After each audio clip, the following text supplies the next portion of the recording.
When I was first married to James, and we were getting married, and I was picking the hymns for my wedding, the Lord had me choose this hymn, and I didn't understand at the time. I really did ask the Lord, why this hymn? And I'm going to sing it for you, and then we'll go from there. And I can tell you, having lived through it, that I know why. You shall cross the barren desert, but you shall not die of thirst. You shall wander far in safety, though you do not know the way. You shall speak your words in foreign lands, and all will understand. You shall see the face of God and live. Be not afraid. I go before you always. Come, follow me, and I will give you rest. If you pass through raging waters, in the sea you shall not drown. If you stand amid the burning flames, you shall not be harmed. If you stand before the power of hell, and death is at your side, know that I am with you through it all. Be not afraid. I go before you always. Come, follow me, and I will give you rest. Blessed are your poor, for the kingdom shall be theirs. Blessed are you that weep and mourn, for one day you shall laugh. And if wicked men insult and hate you, all because of me, blessed are you. Be not afraid. I go before you always. Come, follow me, and I will give you rest. I'm going to start in Hebrews 4. Hebrews 4, verses 9 to 11. A friend spoke this word to me yesterday, and then we leave Bible playing all the time in our room, and I heard it again this morning. So when the Lord speaks to me twice about something, it's a moment to take heed. So verse 9, there remaineth therefore a rest to the people of God. There remaineth therefore a rest to the people of God. For he that is entered into his rest has also ceased from his own works, as God did from his. Let us labor therefore to enter into that rest, lest any man fall after the same example of unbelief. So here is the whole work of the Christian life in a very simple and 3 verses. Let us labor, therefore, to enter in to that rest, lest any man fall after the same example of unbelief. There is a rest for the people of God. There remaineth a rest. Mm-hmm. In Genesis 2 and 2 to 4. And on the 7th day God ended his work which he had made. He rested on the 7th day from all his work which he had made. And God blessed the seventh day and sanctified it, because in it he had rested from all his work which he had created and made. There comes a day for every Christian, and we have had tremendous warfare, tremendous warfare. And it will always go on, because the day that you get saved, you declare war on hell. Literally. Because you are saying to Satan, I am no longer a ward of your penitentiary. I am leaving. Jesus Christ has bought me. He has paid for me. And I am going to fight every single day with every breath I have for my rest. And I told you at the beginning that when I married James, there was this song, and I said to the Lord, I don't understand why you would have me choose this. This isn't a wedding song. Weddings are happy. Everything's supposed to be, exciting and wonderful. But I could not see that the day, the year my husband turned 40, that he would get cancer, and that he would be stage 4 Mets when it started, that they thought he had weeks. They didn't tell us they thought he had weeks. They said we need to be very aggressive. They never told us.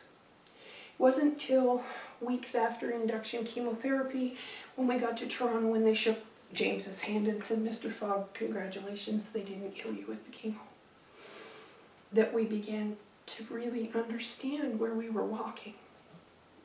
Now, the beauty of God is that he comes and he wraps us up and he shields us in his love, so that even when things feel desperately not okay, and they were desperately not okay, he was there. And he was cushioning all of that, so that there was so much that we just couldn't see because God didn't let us. God instead revealed himself in some wonderful and simple ways. James had surgery one time, and he was stuck in the bed that was beside the exercise room, and there was a continual playing of Sweating to the Oldies, and it was driving him insane. And God had led me into this little shop, and it had used CDs, and I found one he'd been looking for.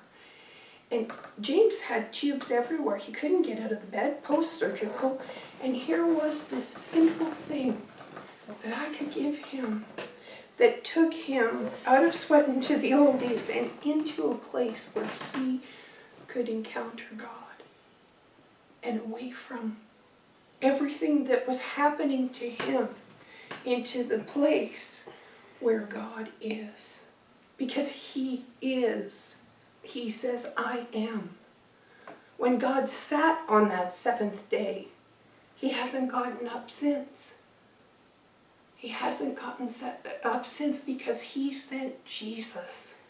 And on the cross, Jesus said, it is finished. There is our rest, the rest of the saints that remains.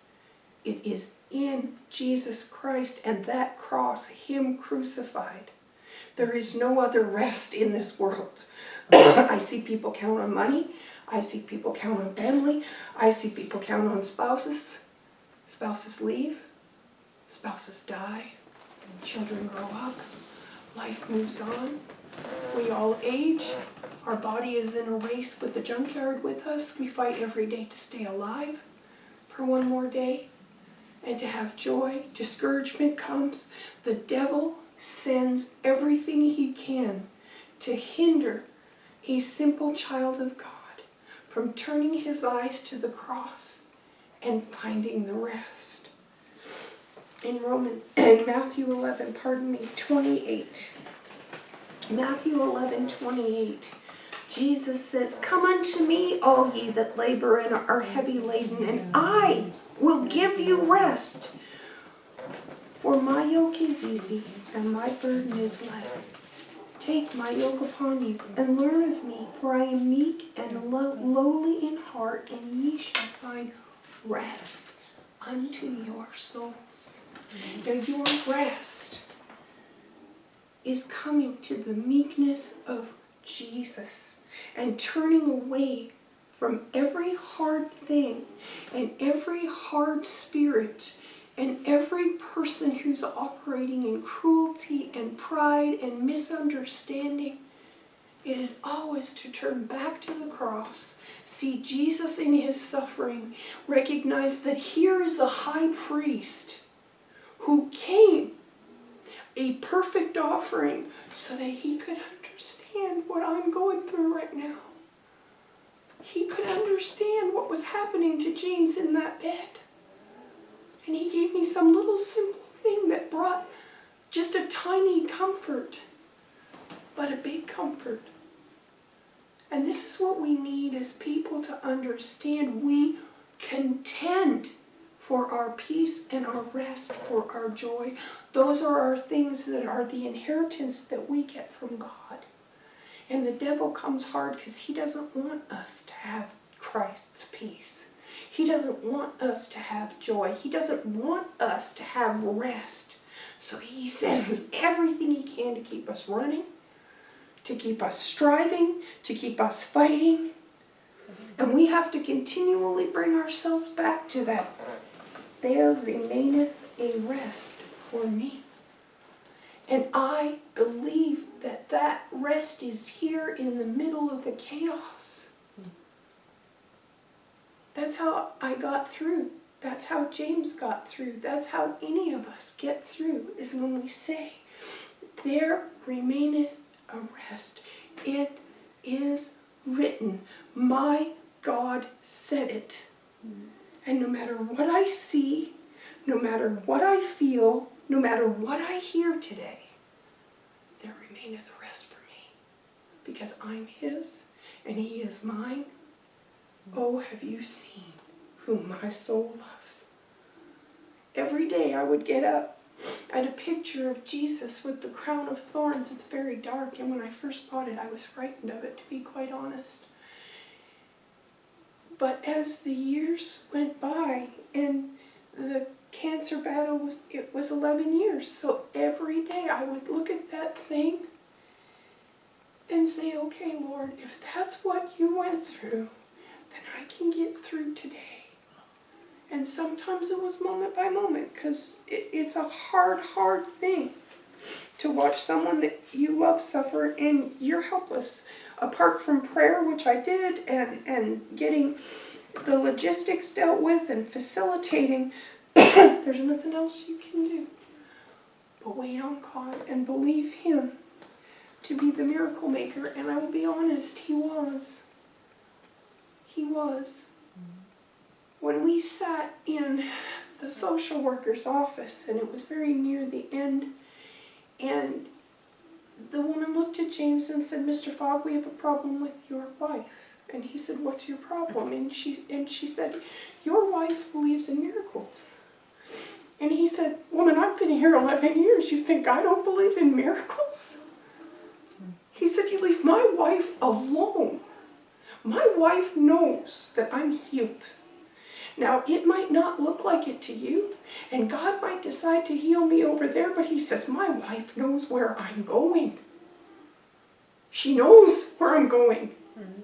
And he says, and if God happens to heal me here, hallelujah. But he said, what is wrong with you people? That you run out of options and you put fear on my wife. Take your fear and leave her alone.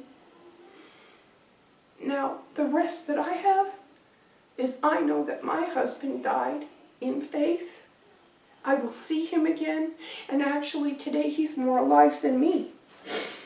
Romans 8:28 says, and we know that all things work together for good to them that love God and to them that who are the called according to his purpose. Are you the called? Are you the one that he foreknew? Did he put faith in you before time? Did he look at you and say, that one's mine? Then in time he will find you. And usually it's not you just coming along airy-fairy and everything wonderful.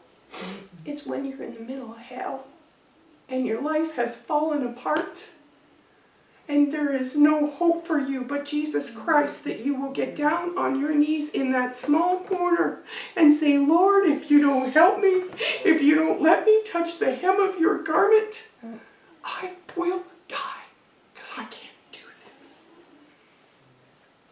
I can't do this, but there remaineth a rest for those that are the children of God. 2 Corinthians 12. And lest I should be exalted above measure, through the abundance of revelations there was given to me a thorn in the flesh, the messenger of Satan to buffet me, lest I should be exalted above measure. For this thing I besought the Lord thrice, that it might depart from me. And he said unto me, my grace is sufficient for thee, for my strength is made perfect in weakness. Most gladly, therefore, will I rather glory in my infirmities, that the power of Christ may rest upon me. Now, for us, we're in the middle of the battle, and a new pastor came, and things didn't go very well. God had gotten a hold of me, and I literally audibly heard him say, will you have me, Carrie? And I said, yes, Lord, I will have you. And at that moment, the devil came with everything he had. And he hasn't stopped. But I know whom I have believed. I know what I believe. I know why I believe him. And I invite you, if you've tried today, if it's hard for you, come unto him. He's the rest you're looking for. Your money will run out.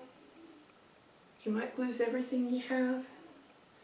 You might lose the people you love. I have, so I know well I'm speaking from experience. But there remaineth rest. I'll close with this. This world is not my home, I'm just a passing through. My treasures are laid up somewhere beyond the blue. The angels beckon me through heaven's open door, and I can't be at home in this world anymore. Oh Lord, you know I have no one like you. If heaven's not my home, then what else can I do? The angels beckon me from heaven's open door, and I can't be at home in this world anymore.